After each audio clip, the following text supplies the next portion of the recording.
আসসালামু আলাইকুম এভরিওয়ান। মিথ্যে মায়া গল্পের ২ নাম্বার পর্ব।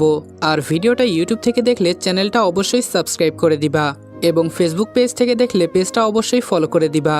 তো চলো বেশি কথা না বলে গল্প শুরু করা যাক। মেঘলা বলল সে তো নিয়েই গেল না, তাহলে এত কিছু কেন করালো? আমিও কি বোকার মতো ওনার কথা মতো রাস্তায় দাঁড়িয়ে সাজুগুজু মুসলাম? কি একটা কপাল! যাক, কি আর করার, যা হবার হয়েছে। কলেজের দেরি হয়ে যাচ্ছে, এবার যেতে হবে, কিন্তু কিভাবে যাব? আমি তো অন্য মেয়েদের মতো স্মার্ট নই, বাসে কি চড়তে পারবো? আচ্ছা, বাসায় চলে গেলে হয় না? কাল না হয় কলেজে যাব। না, আজকে কলেজের প্রথম ক্লাস, আজকে যাই। আর আঙ্কেল ব্যস্ত, এজন্যই তো আকাশের সাথে পাঠিয়েছিল। কালকে আবার উনাকে দিয়েই পাঠাবে, আর সেম কাজটাই হবে। কাউকে প্যারা দেওয়াটা উচিত হবে না। আমি যাই।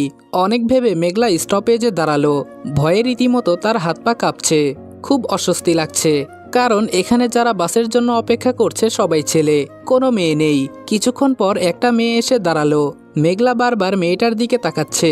মেয়েটা সেটা লক্ষ্য করে বলল, কিছু বলবে? মেঘলা ভয়ে ভয়ে বলল, আপু আসলে আমি এখানে নতুন, গ্রাম থেকে এসেছি। মেয়েটি বলল, ও আচ্ছা, কোথায় যাবে? মেঘলা বলল, সিটি কলেজ। মেয়েটি বলল, চিন্তা করো না, আমি তোমায় পৌঁছে দিব। বাই দ্য ওয়ে, আমি নাদিয়া, তোমার কলেজে পড়ি, আমি তোমার সিনিয়র। কথাটা শুনে মেঘলার মুখে হাসি ফুটে উঠল। কিছুক্ষণ পর বাস আসলো, কিন্তু একটাই সিট খালি আছে। নাদিয়া মেঘলাকে বসিয়ে দিল। মেঘলা বলল, আপু আমি দাঁড়িয়ে যেতে পারবো, আপনি বসুন প্লিজ। মেয়েটি বলল, তুমি বসো, দাঁড়িয়ে যেতে আমার সমস্যা হবে না, কিন্তু তুমি দাঁড়িয়ে গেলে আমি আর কলেজেই ঢুকতে পারবো না। মেঘলা খুব অবাক হয়ে বলল, মানে? নাদিয়া বলল, কিছু না, তুমি আমার ছোট বোনের মতো। আমি কি নিজের ছোট বোনকে দাঁড় করিয়ে রেখে বসতে পারতাম বলো? দায়িত্ব যখন নিয়েছি পালন করতেই হবে। রাস্তায় নাদিয়া আর মেঘলা অনেক কথা বলল। একসময় তারা কলেজে পৌঁছে গেল। আজকে কলেজটা বেশ সুন্দর করে সাজানো হয়েছে। মেঘলা নাদিয়াকে জিজ্ঞেস করলো, আপু আজকে কি এখানে কোনো অনুষ্ঠান আছে নাকি? নাদিয়া বলল, ও মা, মেয়ে বলে কি? আজকে তোমাদের নবীন বরণ না? আজকে তো তোমাদেরকে বরণ করা হবে, তারপরে নাচ গান হবে। মেঘলা বলল, ও তাই বুঝি, তাহলে তো খুব মজা হবে। আসলে আমি এসব জানতাম না। নাদিয়া বলল, আচ্ছা ভেতরে চলো। যেতে যেতে নাদিয়ার এক বান্ধবীর সাথে দেখা হয়। সে মেঘলাকে বলল, তুমি যাও, আমি আসছি। মেঘলা বলল, আচ্ছা আপু, আমি যাচ্ছি। গাইস, তোমরা কি জানো আমি ওয়ানেক্সে গেম খেলার মাধ্যমে প্রতিদিন টাকা আয় করি? এই আইপিএলে তোমাদের পছন্দের টিমের ওপর বাজি ধরে তোমরাও যদি আমার মতো টাকা আয় করতে চাও, তাহলে এখনই গুগলে ওয়ানেক্স সার্চ করে অফিসিয়াল ওয়েবসাইটে গিয়ে রেজিস্ট্রেশন করো। আর রেজিস্ট্রেশনের সময় যদি আমার দেওয়া special promo code RED18 use করো, তাহলে অসংখ্য বোনাস এবং ফ্রি স্পিন পেয়ে যাবা। আর ওয়ানেক্স কিন্তু একটা ইন্টারন্যাশনাল লাইসেন্সকৃত প্ল্যাটফর্ম এবং সবচেয়ে বিশ্বস্ত।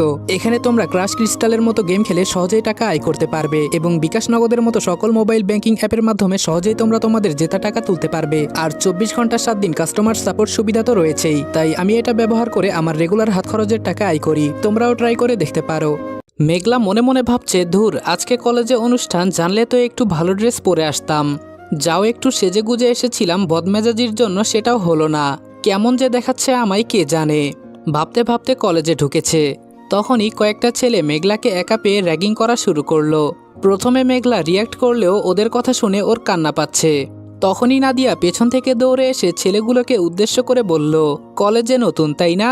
তোমাদের কপাল খুব খারাপ, সাথে আমারটাও। সুস্থভাবে কলেজে এসেছিলে, কিন্তু প্রথম দিনেই নিজের পায়ে হেঁটে বাড়ি ফিরতে পারবে কিনা কে জানে। কথাগুলি শুনেই ছেলেগুলো এসে নাদিয়ার কাছে ক্ষমা চাইতে লাগলো। মেঘলা অবাক হয়ে দেখছে, আমিও মেয়ে, উনিও মেয়ে, কিন্তু আমাদের কত পার্থক্য। আমাকে ছেলেগুলি কত কিছু বলল, আর ওনাকে কত ভয় পাচ্ছে। তখন নাদিয়ার সেই বান্ধবীটা এসে বলল, কি হয়েছে? নাদিয়া চেঁচিয়ে বলল, কি হয়েছে বুঝতে পারছিস না? এখনো কিছু হয়নি, তবে একটু পরেই হবে। আজকে তো আমার কপালে দুঃখ নিশ্চিত। আমাকে তখন কেন আটকেছিলি বলতো? সব দোষ তোর, কিন্তু শাস্তি পেতে হবে আমার। আর কখনো কলেজে আসা হবে কিনা জানি না। নাদিয়ার কথার আগামাথা মেঘলার ছোট মাথায় ঢুকছে না। মেঘলা এসে বলল, ফ্রেন্ডের সাথে কথা বলেছ, এতে দোষের কি হলো আপু? নাদিয়া বলল, আমার যে কি হয়েছে কাউকে বলতে পারবো না, কিন্তু আমার সাথে সাংঘাতিক কিছু ঘটতে চলেছে, এটা আমি জানি। আর সেটা শুধু এই ছেলেগুলির জন্য। তুমি যাও আপু, প্যান্ডেলে গিয়ে বসো, এদিক ওদিক কোথাও যেও না প্লিজ।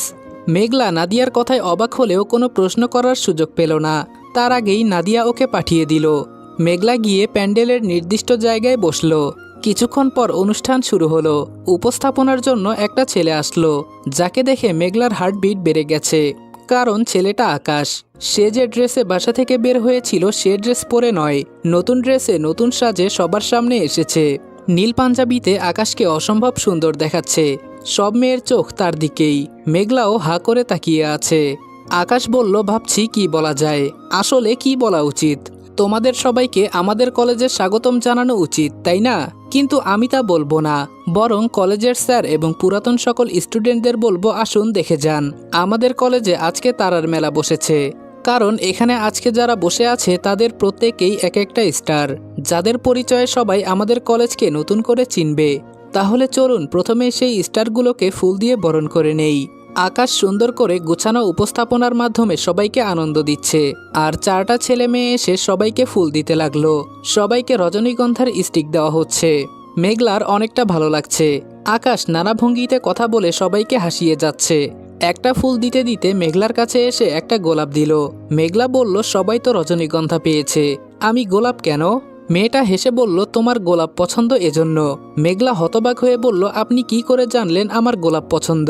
মেয়েটা আমতা আমতা করে বলল, না মানে সব মেয়েরাই তো গোলাপ পছন্দ করে, তাই বললাম আর কি। আসলে আমার কাছে রজনীগন্ধা শেষ, তাই গোলাপ দিলাম। এই বলে মেয়েটা চলে গেল, অথচ মেয়েটার হাতে রজনীগন্ধা ছিল। মেঘলা মনে মনে ভাবল, মিথ্যা কেন বলল মেয়েটা। যাক, ভালোই হলো, নিজেকে অনেক লাকি মনে হচ্ছে, সবাই রজনীগন্ধা পেয়েছে। সব ভাবনা বাদ দিয়ে সে আবার আকাশের কথাই মন দিল। একে একে স্যারেরা বক্তব্য রাখলো। বক্তব্য শেষে আকাশ বলল, এবার উপস্থাপনা করবে নাবিল। কথাটা বলতেই সবাই আপত্তি জানালো, তারা আকাশের উপস্থাপনা শুনতে চায়। নাবিল এসে বলল, আরে আপনারা কি আকাশের কথাই শুধু শুনবেন? আমাদের হিরোর নাচ দেখবেন না? একটু সময় দিন, হিরো ড্রেস চেঞ্জ করে আসুক, তারপর নাবিল কথা বলতে শুরু করলো। মেঘলার চোখ শুধু আকাশকে খুঁজছে। সে এদিক ওদিক খুঁজতে লাগলো। কিছুক্ষণ পরেই স্টেজের পাশে এসে আকাশ দাঁড়ালো। আকাশ এবার কালো জ্যাকেট পরেছে, সাথে সাদা টি শার্ট, চুল জেল দিয়ে সেট করেছে, কানে কালো দুল পরেছে, সাথে সানগ্লাস। তার এই লুক দেখে হয়তো অনেকেই ক্রাশ খেয়েছে, যার ফলে আকাশ আসতেই কিছু মেয়ে স্টেজের সামনে গিয়ে আকাশের সাথে কথা বলতে শুরু করলো। আকাশও হেসে হেসে কথা বলছে তাদের সাথে। মেঘলার আকাশকে দেখতে ভালো লাগলেও মেয়েদের সাথে কথা বলাটা খুব খারাপ লাগছে। মেঘলা মনে মনে বলল, শাকচুন্নির দল জীবনে ছেলে দেখিসনি? আর আকাশও বা কেমন, আমার সাথে আগে এত মিশতো, আর এখন সারাদিনে একটা কথা পর্যন্ত বলে না, কিন্তু এদের সাথে তো ঠিকই বলছে। আকাশ পারফরমেন্স করার জন্য রেডি, কিন্তু মেঘলার এসব সহ্য হচ্ছে না। স্টেজে আকাশের ডাক পড়তেই মেয়েগুলো চিৎকার করে আকাশকে ওয়েলকাম জানালো। আকাশ আর একটা মেয়ে নাচ করবে, মেয়েটাও স্টেজে আসলো। সাথে সাথে মেঘলার মন আরো খারাপ হয়ে গেল। মুখ মলিন করে পাশের মেয়েটাকে বলল, আচ্ছা আজকে তো ক্লাস হবে না তাই না? মেয়েটা বলল, না হবে না। মেঘলা বলল, ও এখানে বাস স্টপেজ কোথায়, আমাকে একটু বলতে পারবে? মেয়েটা বলে দিল। মেঘলা যেই উঠতে যাবে তখনই দেখলো আকাশ ফোনে কথা বলতে বলতে স্টেজ থেকে নেমে গেল, আর সবাইকে হতাশ করে বলল, পরের কাপলদের ডাক নাবিল, আমি পারফরমেন্স করব না, একটু প্রবলেম হয়ে গেছে। আকাশ মেঘলার দিকে তাকিয়ে কথাগুলো বলল।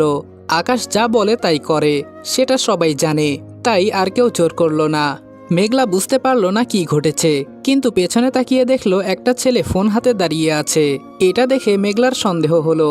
তারপর সে হিসাব মিলাতে শুরু করলো, আচ্ছা আজকে কলেজে অনুষ্ঠান বলেই কি আকাশ আমাকে রেখে চলে আসলো? আর নাদিয়াকে কি আকাশই পাঠিয়েছিল, তাই নাদিয়া এমন অদ্ভুত কথা বলছিল। আর গোলাপ যে আমার পছন্দ সেটা তো আকাশ ছাড়া এখানে কেউ জানে না, তাহলে কি গোলাপটা আকাশ দিয়েছে? আর এই ছেলেটা কি এখন আকাশকে বলল যে আমি চলে যেতে চাইছি, তাই আকাশ নাচলো না? কথাগুলো ভেবেই মেঘলার মন খুশিতে ভরে গেল। আমি জানতাম আকাশ বদলাতে পারে না, কিন্তু ও আমার সাথে কথা বলে না কেন?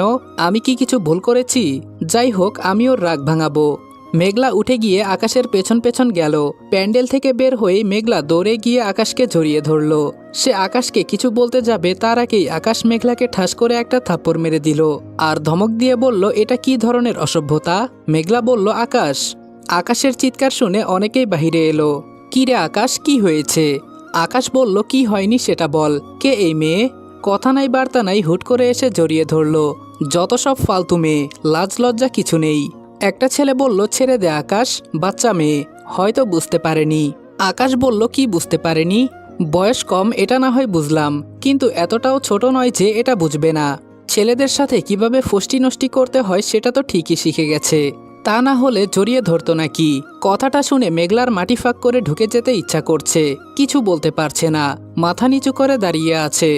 আকাশ বলল, চেনা নাই জানা নাই একটা ছেলেকে জড়িয়ে ধরার কারণটা কি জানতে পারি? বাবা মা কিছু শেখায়নি? তোমাকে যেন নেক্সট টাইম চোখের সামনে না দেখি। শোনো, ছেলেদের সাথে মেশার খুব ইচ্ছা হলে চোখে কাজল দিয়ে ঠোঁটে লিপস্টিক পরবে, এরপর চুল খুলে কানে দুল পরে রাতে ওভারব্রিজে দাঁড়িয়ে থেকো। কলেজে আসার দরকার নেই, বুঝেছো? এখনো দাঁড়িয়ে আছো কেন? কথাগুলি শুনতে খুব ভালো লাগছে তাই না? অবশ্য যে যেমন তাকে সেটা বললে ভালো লাগারই কথা। বেহায়া মেয়ে, জাস্ট বিদায় হও আমার চোখের সামনে থেকে। মেঘলা বলল, আপনি? আকাশ মেঘলার মুখ চেপে মেঘলাকে টেনে একটু দূরে নিয়ে বলল, কি বলবি? আমি তোকে চিনি তাই তো? শোন, কেউ যদি এটা জানতে পারে তোর পড়াশোনা এখানে বন্ধ করে দিব, এটা মনে রাখিস। আকাশ তার ফ্রেন্ডদের দিকে তাকিয়ে বলল, এই তোরা কেউ এটাকে নিয়ে যা তো। আমার সামনে থাকলে কি করব আমি নিজেই জানি না। ওখানে দাঁড়িয়ে থাকা একটা মেয়ে এসে মেঘলাকে নিয়ে গেল। মেঘলার গাল লাল হয়ে গেছে। কাঁদতে কাঁদতে মেঘলা কলেজ থেকে বের হয়ে গেল। কিন্তু একটু পরেই মেঘলা আবারও আকাশের কাছে ফিরে আসলো। আকাশ দাঁড়িয়ে আড্ডা দিচ্ছিল। মেঘলা একটু দূর থেকে আকাশকে ডাকলো। মেঘলাকে দেখে আকাশ রেগে গেল। আকাশ মেঘলার কাছে গিয়ে আবারও প্রচণ্ড জোরে একটা থাপ্পড় মেরে দিল। তাল সামলাতে না পেরে মেঘলা নিচে পড়ে গেল। আকাশ এসে বলল, লজ্জা বলতে কিছু নেই তোর?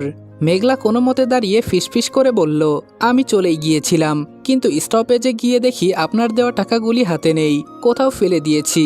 অনেক খোঁজার পরেও পাইনি, তাই বাধ্য হয়ে আবারও এসেছি, কারণ টাকা ছাড়া তো বাড়িতে যাওয়া সম্ভব না। আকাশ মুখের উপর কয়েক টাকা ছুঁড়ে দিয়ে বলল, সবার সামনে এটাই প্রমাণ করতে চাস যে তোকে আমি চিনি তাই না? এজন্য টাকা নেওয়ার অজুহাতে আমার কাছে আসলি। এখন সবাই জিজ্ঞেস করবে আমি কেন তোকে টাকা দিলাম। বাধ্য হয়ে স্বীকার করতে হবে আমি তোকে চিনি। কি বুদ্ধি তোর মাথায়? মেঘলা বলল, আমি তো সবার সামনে কিছু বলিনি, আপনাকে ডেকে এনেই তো বললাম, তার জন্য আমাকে মারলেনও। আকাশ বলল, পাকামি করতে হবে না, টাকাগুলি তুলে নিয়ে বিদায় হ। এরপর থেকে যাই হয়ে যাক আমার কাছে আসবি না, মনে করবি আমি তোকে চিনি না। এই বলে আকাশ মেঘলাকে ধাক্কা দিয়ে ফেলে চলে গেল। মেঘলা একটা বাইকের সাথে ধাক্কা খেয়ে নিচে পড়ল। তারপর বাইকটাও পড়ে গেল। আকাশ সেটা না দেখেই চলে গেল। মেঘলা সেখানেই বসে কাঁদতে লাগলো। কিছুক্ষণ পর নাবিল বাইক নিতে আসলো। এসে দেখে একটা মেয়ে তার বাইকের পাশে বসে কাঁদছে। নাবিল বলল, আরে বাইকটা পড়লো কিভাবে? আর কে আপনি? এভাবে কাঁদছেন কেন? মেঘলা বলল, পড়ে গিয়ে ব্যথা পেয়েছি। কোন খাচ্চরের বাইক জানি এটা, আমার পায়ের উপর পড়েছে, সরাতেও পারছি না, আর উঠতেও পারছি না। নাবিল বলল, ও মাই গড, কি বলেন? কাউকে ডাকলেন না কেন? আপনার পা হয়তো ভেঙে গেছে। নাবিল বাইকটা তুলে মেঘলাকেও তুলল। তারপর বলল, চলুন আপনাকে হাসপাতালে নিয়ে যাই। মেঘলা বলল, না আমি নিজেই যেতে পারবো, বাইকটা তো পায়ের উপর পড়েনি, সামনের দিকটা একটু পড়েছিল, আমার বেশি একটা ব্যথা লাগেনি, কিন্তু বাইকটা নাড়াতে পারছিলাম না, তাই উঠতে পারিনি, যেতেও পারিনি। আর আপনি কেন নিবেন? আপনি যান, আমি নিজেই যেতে পারবো। নাবিল বলল, আমি নিব কারণ বাইকটা আমার, মানে এই খাচ্চরের। চুপচাপ বসুন তো, একটা মেয়েকে এভাবে ফেলে রেখে আমি যেতে পারবো না।